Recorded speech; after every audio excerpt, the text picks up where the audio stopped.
Hello साथियों, welcome to all of you guys on this platform. So आज हम क्या करेंगे, क्लास 10th के एक मोस्ट इंपॉर्टेंट टॉपिक जिसका नाम है वज्र गुणनखंड विधि, उसके बारे में चर्चा करेंगे, जो कि हमारे बोर्ड एग्जाम 2023 के लिए क्लास 10th के छात्रों के बहुत ज़्यादा इंपॉर्टेंट है। तो यहाँ पर हमारा ये जो, अगर आपको इस प्रकार के दो समीकरण देता है और कहेगा कि इसे वज्र गुणनखंड विधि सॉल्व करो, देखो तीन विधि होती है। मैं इसके पहले दो विधियों पर चर्चा कर चुका हूँ, विलोपन विधि और प्रतिस्थापन विधि। हमारी तीसरी विधि है आज की वज्र गुणनखंड विधि। अब इसमें क्या करना है, मान लीजिए कि दो रैखिक समीकरण आपको इस प्रकार दिया है, यहाँ पर a1x plus b1y plus c1 equal to 0, a2x plus b2y plus c2 equal to 0। इस प्रकार के दो रैखिक समीकरण अगर आपको दिए हुए हैं और इसको करा कि वज्र गुणनखंड विधि सॉल्व करो, तो सबसे आसान तरीका मैं बता रहा हूँ, करना कुछ नहीं है, क्योंकि इसके बारे में पूरा प्रूफ नहीं देखेंगे, क्योंकि प्रूफ देखने में कोई मतलब भी इतना निकलने वाला है। बस क्या करना है, आपको जो है सॉल्व करना है क्वेश्चन को। तो क्वेश्चन कैसे सॉल्व करना है ये देख लीजिए। तो करेंगे क्या, सबसे पहले ये होता है कि यहाँ पर यक्स बटे, इस प्रकार कुछ होता है, यक्स बटे यहाँ होता है b1c2 माइनस b2c1, ये फॉर्मूला याद कर लीजिएगा, इक्वल टू वाई बटे, अब यहाँ पर हो जाता है c1a2 और माइनस c2a1 इक्वल टू, यहाँ पर होता है 1 अपान, यहाँ पर हो जाता है a1b2 माइनस a2b1। क्लियर? यही है, यही पूरा जो है कॉन्सेप्ट है हमारे इस वज्र गुणनखंड विधि का। अब आप लोग ये सोच रहे होंगे ये सब क्या है, यहाँ पर आप देख पा रहे होंगे जो a1 है, ये जो a1 है वो यक्स का गुणांक है, मतलब पहले समीकरण में यक्स का गुणांक क्या है, a1 है, और दूसरे समीकरण में यक्स गुणांक क्या है, a2 है, और पहले समीकरण y के गुणांक b1 है, दूसरे समीकरण y गुणांक b2 है, और यहाँ पर पहला कांस्टेंट टर्म c1, दूसरा कांस्टेंट टर्म c2 है। यहाँ पर देखिए करना क्या है, इसको अगर हम दूसरे तरीके से अगर याद करने का सबसे आसान तरीका ये होता है कि हमको अगर ऐसा लिखना हो, यक्स लिख दें यहाँ पर, इधर वाई लिख दें, इधर एक लिख दें, ऐसा ठीक है। और उसके बाद क्या करता है, यहाँ पर यहाँ लिखना होगा आपको b1 और फिर b2, b1 b2 लिखना होगा, उसके बाद यहाँ लिखना होगा c1 फिर c2, और फिर यहाँ पर लिख देंगे a1 a2, और यहाँ लास्ट लिख देंगे b1 और b2। ठीक है, इतना कर लेंगे। क्या किया हमने, x लिखा, y लिखा, 1 लिख दिया। अब क्या किया, b1 b2, c1 c2, फिर a1 a2 क्रम से, मतलब b से शुरू करना है, b फिर c फिर a फिर b से आ गया। अब करना क्या है ना, कि इसका गुणा इसमें कराना है, हर एक इस ऊपरी वाले का गुणा क्या करना है, इस नीचे वाले में कराना है।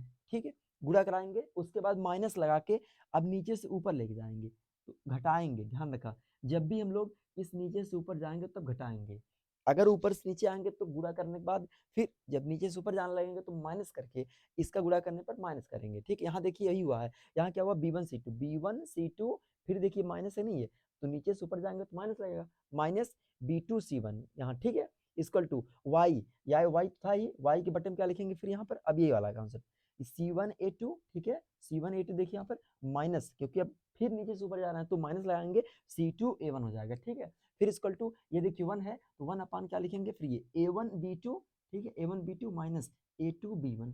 क्लियर इतना? तो इस प्रकार हमारा ये वज्र गुणनखंड विधि से किसी भी क्वेश्चन को सॉल्व करना होता है। तो चलिए अभी हम एक क्वेश्चन लेते हैं और फिर सॉल्व करते हैं। आशा करता हूँ ये कॉन्सेप्ट आपको क्लियर हुआ होगा। ठीक है, तो अभी हम एक क्वेश्चन करते हैं, फिर हमको ये क्वेश्चन क्लियर हो जाएगा कि ये विधि में कैसे क्वेश्चन को करते हैं। ठीक है, तो यहाँ पर ये जो दो समीकरण है, इसके स्थान पर हम लोग क्या करेंगे, क्वेश्चन लेंगे। ठीक है, और इस फॉर्मूले को भी ऐसे लिखे रहने देंगे, क्योंकि हमको क्वेश्चन करना है। तो हमारा जो क्वेश्चन है वो है 2x plus 3y equal to 46, इसको समीकरण नंबर 1 बना देंगे। ठीक है, और फिर दूसरा समीकरण हमारा है 3x plus 5y equal to 74 है, समीकरण नंबर 2। अब करना क्या है, देखिए अभी इसके पहले जो समीकरण लिखे थे तो कांस्टेंट टर्म हमारा बराबर के बाद नहीं था, इस बराबर चिन्ह के क्या था, अंदर था, मतलब पहले था। हमको क्या करना है, सबसे पहले इसको इधर लाना है। तो यहाँ ये समीकरण नंबर 1 और 2 है, तो इसको सॉल्व करेंगे। यहाँ लिखेंगे, सबसे पहले लिखेंगे समीकरण नंबर 1 व 2 से, 1 व 2 से क्या करेंगे, लिखेंगे ऐसे हल में। ठीक है, अभी तो इसके बाद क्वेश्चन के बाद यहाँ से हल करेंगे, ऐसे समीकरण नंबर 1 और 2 से क्या करेंगे, लिखेंगे समीकरणों को, 2x प्लस 3y, और इसको उधर ले आएंगे तो -46 इक्वल टू 0, अब फिर यहाँ भी दूसरा समीकरण क्या है, 3x + 5y, इसको इधर लाएंगे तो -74 = 0। ठीक है, इतना क्लियर। अब करेंगे क्या, अब हम लोग यहाँ पर ये देखेंगे कि a1 a2 क्या मान है। सबसे पहले वैल्यूज लिखेंगे, तो यहाँ पर जो a1 का मान है, a1 और a2, a1 का मान क्या होता है, जो पहले समीकरण में x गुणांक होता है। पहले समीकरण में x गुणांक कितना है, 2 है, लिखेंगे 2। दूसरे समीकरण में x गुणांक क्या है, 3, तो ये a2 मान होगा 3। फिर यहाँ पर निकालेंगे b1 और b2। ठीक है, अब b1 का मान क्या है, जो प्रथम समीकरण में y का गुणांक होगा 3 है, यहाँ पर लिख देंगे 3। दूसरे समीकरण y गुणांक क्या है, 5, यहाँ पर b2 मान हो जाएगा 5। अब निकालेंगे यहाँ पर C1 और C2 मान। C1 का मान क्या होगा, ये देखिए 46 है, लेकिन ध्यान रखना चिन्ह के साथ लेना हमको, तो -46 होगा, ये क्या हो जाएगा -46। यहाँ C2 मान क्या है, -74। क्लियर। अब क्या करेंगे, इस फार्मूले रखेंगे। ठीक है, एक बार आपको फिर से इसके फार्मूले को अच्छे से लिखना है। ऐसे यहाँ पर ऐसे लिखना है, यक्स बटे लिखेंगे क्या, b1 c2 minus b2 c1 equal to Y बटे c1 a2 minus c2 a1 equal to 1 बटे a1 b2 minus a2 b1। सभी वैल्यू को यहाँ ला के पुट करना, कुछ नहीं करना। देखिए यक्स तो है ही, यक्स रहने दीजिए, बटे देखिए b1 का मान क्या है, b1 का मान 3 है, यहाँ रख देंगे 3 गुड़े C2 मान क्या है, देखिए C2 मान क्या है, -74, यहाँ लिख देंगे -74। फिर देखिए माइनस लगा देंगे। B2 मान क्या है, B2 मान 5 है, 5 गुड़े C1 है, C1 मान कितना, -46, यहाँ रख देंगे -46। क्लियर इतना। अब बराबर चल रहा है, लिख देंगे। फिर y बट्टे, अब यार देखिए C1 मान क्या है, -46, यहाँ लिख देंगे -46 गुड़े A2 मान क्या है 3। ठीक है, माइनस C2 मान -74, लिख देंगे -74 गुड़े A1 मान क्या है 2, यहाँ लिख दिए 2 बराबर 1 बटे A1 के मान क्या है, यहाँ पर 2 है, गुड़े B2 मान कितना है भैया, 5 है, 5 कर देंगे माइनस A2 मान क्या है 3 है, यहाँ रखेंगे 3 गुड़े B1 मान क्या है 3 है, यहाँ रख देंगे 3।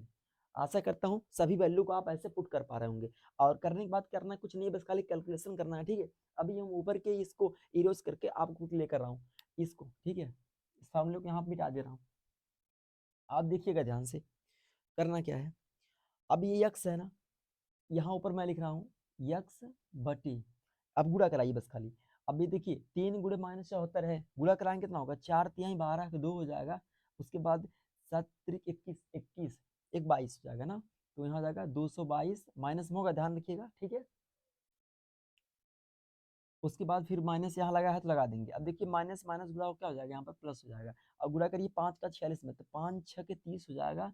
उसके बाद देखिए 500 के 20 और 20 3 23, तो हो जाएगा 230। और फिर बराबर के चिन्ह लगाएंगे, फिर लिखेंगे वाई बट्टे। अब देखिए 46 गुणा 3 करिए, 46 का गुणा 3 में करेंगे कितना होगा, 138 होगा, वो भी माइनस में सामान्य माइनस लगा देंगे। अब माइनस माइनस गुणा क्या होगा, प्लस हो जाएगा। 74 गुणा 2 में करेंगे कितना होगा, 148 होगा। ठीक है, अब करेंगे बराबर का चिन्ह लगाएंगे, और 1 बट्टे में क्या है, 5 दूना 10 माइनस 3 त्रिका 9। ठीक है, अब देखिए, अब यहाँ पर हम लोग क्या करेंगे, यक्स बटे, ये देखिए अब ये माइनस में है प्लस में है, जो वैल्यू बड़ी होती है उसी का चिन्ह लगाते हैं। अब देखिए माइनस प्लस है तो माइनस होगा, और चिन्ह किसका लगेगा, बड़ी वाले वैल्यू का, 230 का। 230 में से 222 घटाएंगे तो कितना बचेगा, 8 ही तो बचेगा। ठीक है, 230 में से 222 गिराएंगे तो 8 बचेगा, और वो भी प्लस में रहेगा। ठीक है, इतना क्लियर।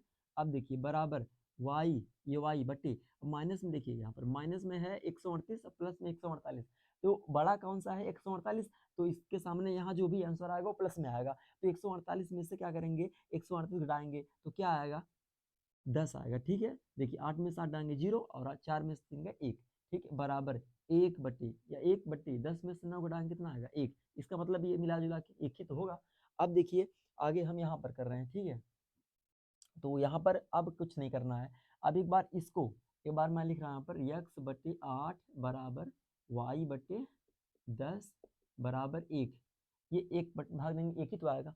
अब करना क्या है, इसको एक बार 1 बराबर करना है, फिर इसको एक बार 1 बराबर करना है। ठीक है, तो यहाँ लिखेंगे यक्स बट्टे 8 बराबर 1, यहाँ यक्स बराबर क्या आ जाएगा, 8 गुणे में करेंगे तो 8 आएगा। ठीक है, अब इसी प्रकार क्या करेंगे, यहाँ पर वाई बट्टे 10 बराबर 1, वाई बराबर कितना हो जाएगा 10। तो यहाँ से x और y का मान आ गया हमारा। ठीक है, तो आशा करता हूँ ये जो क्वेश्चन था, ये जो दो समीकरण थे, इसको वज्र गुणनखंड विधि से कैसे सॉल्व किया आपको क्लियर हुआ होगा। इसके बाद चलिए एक और क्वेश्चन हम लोग देखते हैं। ठीक है, इसको नोट करिए। तो चलिए अगला नेक्स्ट क्वेश्चन करते हैं। तो हमारा ये अगला क्वेश्चन है, यहाँ पर दो रैखिक समीकरण दिया है। पहला दिया है 8x + 5y = 9, दूसरा है 3x + 2y = 4। करा कि इसको वज्र गुणनखंड विधि से हल करो, है ना, सॉल्व करो। तो चलिए करते हैं। सबसे पहले क्या करते हैं हम लोग, यहाँ पर a1 a2 का मान निकालेंगे। तो यहाँ पर या a1 का मान क्या होगा और a2 का मान क्या होगा। a1 का मान क्या होता है, पहला समीकरण, ये पहला समीकरण होगा, ये दूसरा। तो पहले समीकरण में x का गुणांक जो होता है वो a1 का मान होता है, यहाँ 8 है। दूसरे समीकरण में जो x गुणांक होगा वो a2 मान होगा, यहाँ पर 3 है, लिख देंगे। फिर b1 और b2 का मान निकालेंगे। b1 मान क्या होता है, पहले समीकरण में y गुणांक जो होता है कितना है 5, दूसरे समीकरण में y गुणांक जो होगा वो b2 मान होगा, कितना है यहाँ पर 2 है। ठीक, अब यहाँ पर c1 और c2 मान निकालेंगे। देखिए हम कहे थे कि इसके पहले अगर समीकरण हमको इस रूप में दिया होगा, कांस्टेंट टर्म जब हमारा इक्वल साइन के उस साइड में होगा तो उसको क्या करेंगे, इस साइड लाएंगे। तो आपकी इच्छा, आप इस साइड ला भी सकते हो, नहीं ला भी सकते हो। यहाँ c1 का मान क्या करें, 9 रख लो प्लस में, और यहाँ पर c2 मान क्या रखेंगे 4। ठीक है, दूसरा कांस्टेंट टर्म। आशा करता हूँ ये पॉइंट क्लियर होगा। अब क्या करेंगे हम लोग, वज्र गुणनखंड विधि का जो भी फार्मूला उसको लगाएंगे। वज्र गुणनखंड विधि का फार्मूला क्या होता है, यही तो होता है। चलिए इस बार हम कुछ अलग लेवल पे लिखते हैं, यक्स बटे, यहाँ पर ये तो होता है b1 c2 minus b2 c1, फिर यहाँ होता है इक्वल टू y बटे c1 a2 minus c2 a1 equal to 1 बटे a1 b2 minus a2 b1। अब करेंगे क्या, जो वैल्यू रखी है यहाँ पर लाके। ठीक है, तो या तो हमने कहा दूसरी विधि से करेंगे। चलिए विधि तो यही है, बस तरीका दूसरा होगा। जैसे यहाँ पर x है, x रहने देंगे। ठीक है, अभी अगला तरीका यही था, x था, यहाँ पर क्या लिखे थे हम लोग अभी क्वेश्चन में, इसके पहले b1 b2 और फिर यहाँ पर c1 c2, फिर यहाँ y था, यहाँ लिखा था हमने, क्या लिखा था a1 a2, फिर यहाँ 1 था, फिर यहाँ पर b1 b2 लिखा था, ऐसा किया था। तो अब क्या करेंगे, इस पर करेंगे। तो यहाँ पर रखेंगे b1 मान क्या है, b1 मान देखिए क्या है 5 है, तो इसके स्थान क्या रख देंगे 5 रख देंगे। b2 मान क्या है 2 है, ये तरीका भी ठीक है, यहाँ पर रख देंगे 2। फिर c1 मान क्या है 9, c2 मान 4, तो यहाँ पर 9 और 4 रखेंगे। ठीक है, यहाँ हो जाएगा 9 और यहाँ हो जाएगा 4। अब देखिए a1 a2 मान क्या है 8 और 3 है, यहाँ रखेंगे 8 और यहाँ रखेंगे 3। क्लियर। अब यहाँ देखिए b1 b2 है, और b1 मान कितना है 5, b2 मान 2, यहाँ रखेंगे 5 और यहाँ रख देंगे 2। ठीक है, अब करना क्या है, हमने कहा था इसकी गुणा इसके साथ कराते हैं ना, इन सभी का गुणा कराएंगे इसके साथ। उसके बाद जब हम नीचे से ऊपर जाएंगे तो गुणा कराएंगे ही, लेकिन घटाएंगे साथ में, इसका इसके साथ कराएंगे। ठीक है, फिर इसका इसके साथ। अब देखिए करना क्या है, यक्स है, यक्स रहने दीजिए ऐसे, फिर बट्टी लगा दीजिए साइन। अब देखिए मैंने कहा इसके गुणा के साथ करेंगे तो 5 चौके 20, फिर माइनस लगाएंगे जब हम यहाँ से इधर जाएंगे, तो इधर से इधर जाएंगे तो 2 नमा क्या हो जाएगा 18, फिर बराबर वाई, वाई तो है ना यहाँ पर बटे, अब इसका गुणा कराइए 9 त्रिक 27, ठीक, माइनस लगेगा क्योंकि अब इसका गुणा के साथ कराएंगे, तो 4 अट्ठे 32। ठीक है, बराबर एक तो है ना यहाँ पर एक बटे, अब इसके गुणा में कराइए 8 दूना 16 माइनस 3 बचे 15। क्लियर। अब इसको बस खाली सॉल्व करना है। देखिए यहाँ पर हम सॉल्व करें आगे, यहाँ देखिए यक्स बटे क्या आएगा यहाँ पर यक्स, अब देखिए 20 में से 18 घटाएंगे क्या आएगा 2 आएगा, यहाँ देंगे यक्स बटे 2 बराबर वाई बटे 27 में से 32 तो घटेगा नहीं, अब 32 में 27 घटेंगे तो माइनस में जो भी आएगा आंसर माइनस में आएगा हमारा। तो यहाँ देखिए अब 12 में से 7 घटाएंगे तो 5 बचेगा ना। ठीक है, अब क्योंकि यहाँ बचेगा 2 और 2 में से 2 घटाएंगे 0, मतलब माइनस में कितना आएगा आंसर 5 आएगा। यहाँ पर इसको 32 में 27 घटाएंगे तो -5 आएगा, बराबर 1 बटे 16 में से 15 घटाएंगे 1 आएगा, मतलब 1 बटे 1 आएगा। ठीक है, बराबर में अभी एक में एक भाग देंगे तो एक ही आएगा। अब एक बार इसको इसके बराबर करेंगे, फिर एक बार इसको इसके बराबर करेंगे, मतलब x बटे 2 बराबर करेंगे इस बार 1 बटे 1 के। तो यहाँ पर देखिए x गुणा 1 में करेंगे तो x आएगा, बराबर 2 गुणा 1 में करेंगे 2 आएगा, x मान कितना आ गया 2 आ गया। अब फिर इसी प्रकार इसका इसके बराबर करेंगे, मतलब y बटे -5 बराबर 1 बटे 1, वाई गुणा में करेंगे क्या आएगा, वाई बराबर -5 गुणा में करेंगे -5, वाई का मान कितना आ गया -5। तो आशा करता हूँ ये जो एक्स वाई का मान आया है क्लियर हुआ होगा इस क्वेश्चन में भी, क्योंकि अभी हम लोग जो है वज्र गुणनखंड विधि से 2 क्वेश्चन कर लिए हैं। ठीक है, तो आशा करता हूँ ये क्वेश्चंस पूर्णतः आप सभी को क्लियर हुआ होगा। आज के लिए बस इतना ही, मिलते हैं नेक्स्ट वीडियो में। आशा करता हूँ आप सभी लोगों को कोई प्रॉब्लम इन क्वेश्चनों में नहीं हुआ होगा। बाकी जय हिंद।